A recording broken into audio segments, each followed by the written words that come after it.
Voici le corrigé de l'exercice numéro 7, page 22. Exploiter l'équation d'une réaction acide-base.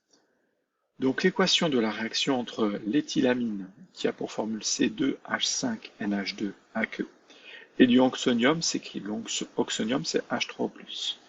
Donc va s'écrire de la façon suivante. Donc, éthylamine plus H3O+, donne C2H5NH3+, donc la différence c'est le NH2 s'est transformé en NH3+, et le H3O+, est transformé en H2O.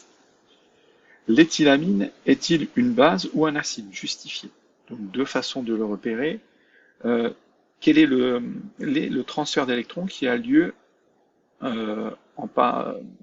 pour l'éthylamine? Donc l'éthylamine était NH2 et s'est transformée en une espèce chimique avec NH3+. Donc elle a gagné un H+. Une espèce chimique capable de gagner un H+, de capter un H+, c'est une base. Autre façon de raisonner sur H3O+. H3O+, on sait que c'est une espèce acide, donc l'éthylamine est une base parce qu'elle réagit avec un acide. Une base a réagi avec un acide. Une base ne peut pas réagir avec une base. Mais la première des solutions était attendue. Donc c'est par rapport à l'échange de H+. Elle est capable de capter un H+, c'est la définition d'une base. Donc l'éthylamine est une base car elle va capter un ion H+.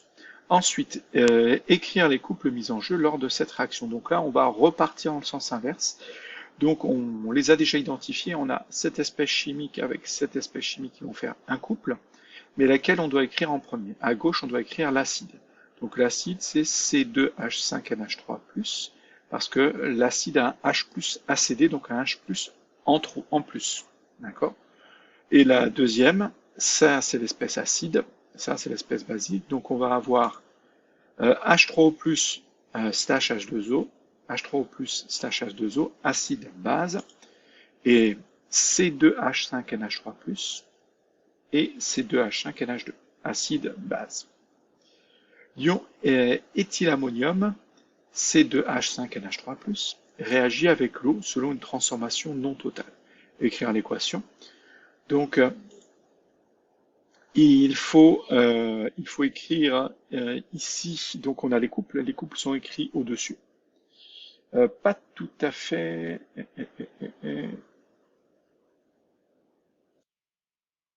Si on a bien les couples, donc on va commencer par souligner les espèces chimiques. Donc on nous dit que cette espèce chimique qui est un acide va réagir avec l'eau. L'eau est forcément une base ici, parce que un acide réagit avec une base. Donc on a bien les deux possibles. Donc on réécrit l'équation de la demi-équation en commençant par l'eau. Donc l'eau, c'est une base plus H+, donne H3O+. Et ensuite, on va réécrire en commençant par l'ion éthylamonium. Donc C2H5NH3+, égale à la base plus H+. Ensuite, on additionne tous les réactifs entre eux, tous les produits entre eux. On simplifie avec les atomes d'hydrogène. Donc on obtient H2O plus C2H5NH3+. L'ion hydrogène, on ne le marque pas parce qu'il va se simplifier avec celui-ci. Et H3O+, plus C2H5NH2. Donc voilà, la réaction est non totale, ça veut dire qu'il faut ici marquer une flèche dans les deux sens. C'est-à-dire que la réaction peut se faire de gauche à droite, mais aussi de droite à gauche.